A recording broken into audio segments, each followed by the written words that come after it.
Hi, welcome to plus TV. Hindu ధర్మంలో వచ్చే పండుగలలో మహాశివరాత్రికి ప్రత్యేక ప్రాధాన్యత ఉంది. మహాశివరాత్రి అనేది కేవలం ఒక పండుగ కాదు, అది ఆత్మ జాగరణకు పిలుపు. చీకటి అత్యంత ఎక్కువగా ఉన్న రాత్రిలోనే శివతత్వం వెలుగుగా అవతరిస్తుందని ఈ పర్వదినం గుర్తు చేస్తుంది. ఈ రాత్రి శివుడు లింగ రూపంలో సమస్త సృష్టికి మూలంగా ప్రతిష్ఠితుడయ్యాడని విశ్వాసం.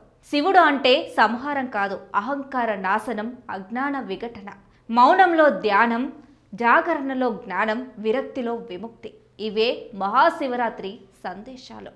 మహాశివరాత్రి రోజున ఉపవాసం శరీరాన్ని శుద్ధి చేస్తుంది, జాగరణ మనస్సును మేల్కొల్పుతుంది, శివనామస్మరణ ఆత్మను శివత్వానికి దగ్గరగా చేస్తుంది. ఈ పవిత్ర రాత్రి మన లోపల ఉన్న అంధకారాన్ని కరిగించి నేనే శివుడు అనే అనుభూతికి తీసుకెళ్లే మార్గం. ఈ పవిత్ర మహాశివరాత్రి సమయం 2026 ఫిబ్రవరి 15వ తేదీ నుంచి 16 ఫిబ్రవరి వరకు ఉంటుంది. అయితే మహాశివరాత్రిని ఫిబ్రవరి 15నే జరుపుకుంటారు. ఈ మహాశివరాత్రి ఎందుకు ప్రత్యేకమో ఇప్పుడు తెలుసుకుందాం. ఈ సంవత్సరం శివరాత్రి అద్భుతమైన ఖగోళ జ్యోతిష్య శక్తుల సమ్మేళనంతో వస్తుంది. ఇది దాదాపు 300 సంవత్సరాల్లో ఒకసారి మాత్రమే కనిపించే శుభయోగాల సమీకరణగా భావిస్తున్నారు. అయితే ఈ రాజయోగాలు, శుభయోగాలు ఈ పర్వదినాన్ని మరింత పవిత్రంగా చేస్తాయి. 11 శుభయోగాల లక్షణం పండుగ రోజున అవేంటో ఒకసారి తెలుసుకుందాం. మొదటిది శివయోగ. శివుని అత్యంత శుభం ఉదయం 5:45 నుండి రోజంతా ఉంటుంది. రెండవది సర్వార్థ సిద్ధి యోగ, సమస్త కార్యాల సాఫల్యం. ఉదయం 6:43 నుంచి 9:37 వరకు ఉంటుంది. మూడవది ప్రీతి యోగ, ప్రేమ, మైత్రి, శక్తి. ఉదయం 11:19 నుండి 11:23 వరకు ఉంటుంది. నాలుగవది ఆయుష్మాన్ యోగ, దీర్ఘ ఆయుష్యం. ఇది మధ్యాహ్నం 12:17 నుండి 1:54 వరకు ఉంటుంది. ఇంకా ఐదవది సౌభాగ్య యోగ, శుభదాంతో కూడిన నిమిషం. సాయంత్రం 5:07 నుండి 5:53 వరకు ఉంటుంది.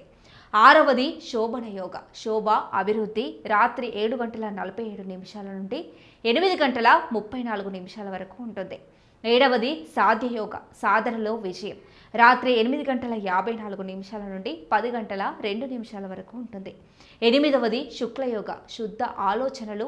రాత్రి 10:42 నుండి 11:58 వరకు ఉంటుంది. తొమ్మిదవది ధ్రువయోగ, స్థిరత్వం. ఉదయం 2:57 నుంచి మరుసటి రోజు ఉదయం 5:53 వరకు ఉంటుంది. పదవది ఇతర శుభయోగములు. ఇవన్నీ కలిసి శివరాత్రి రోజున అన్ని విధాల శక్తివంతం చేస్తాయి. ఇందులో 5 అత్యంత గొప్ప రాజయోగాలు కూడా ఉన్నాయి. మొదటిది బుధాదిత్య రాజయోగం, బుద్ధి, గౌరవం, ప్రతిష్టకు అద్భుత స్థానం. రెండవది లక్ష్మీనారాయణ యోగం, ఆర్థిక శక్తి, సంపద, విజయం. మూడవది శుక్రాదిత్య యోగం, సుఖం, కళలు, సౌందర్యం. నాలుగవది శశ రాజయోగం, నిశ్చిత ప్రయోజనాలు, స్థిరత్వం. ఐదవది చతుర్గ్రహ యోగం, సూర్యుడు, బుధుడు, శుక్రుడు, రాహువు కలిసిన దుర్లభ స్థితి ఇది. ఈ 5 రాజయోగాల ప్రభావం సాధారణ రోజుల్లో అరుదుగా ఏర్పడుతుంది. ఈ అరుదైన యోగాలు సంపద, శ్రేయస్సు, విలాసం, వ్యాపారంలో పెద్ద లాభాలను తీసుకొస్తాయి. ఇక ఈ మహాశివరాత్రి రోజున రాహుకాలం 15 ఫిబ్రవరి సాయంత్రం 4:47 నుండి 6:11 మధ్య ఉంటుంది. ఈ సమయంలో పూజలు ప్రారంభించరాదని జ్యోతిష్య పరంపరలో సూచిస్తారు. శివుడి పూజలో శివలింగానికి దీపం, పూలు, అమృతం, భారతి, బాలు, భక్తితో జపం ఇవ్వాలి. శివపాత్రలో, శివ సన్నిధిలో ధ్యానం, జపం చేయడం ఎంతో శాంతికర విశ్లేషణ. పూజకు రాత్రి 12 గంటల సమయం నుంచి వేళలు అత్యంత పవిత్రంగా భావించబడతాయి. ప్లస్ టీవీ ప్రేక్షకులందరికీ ఈ మహాశివరాత్రి శుభాకాంక్షలు.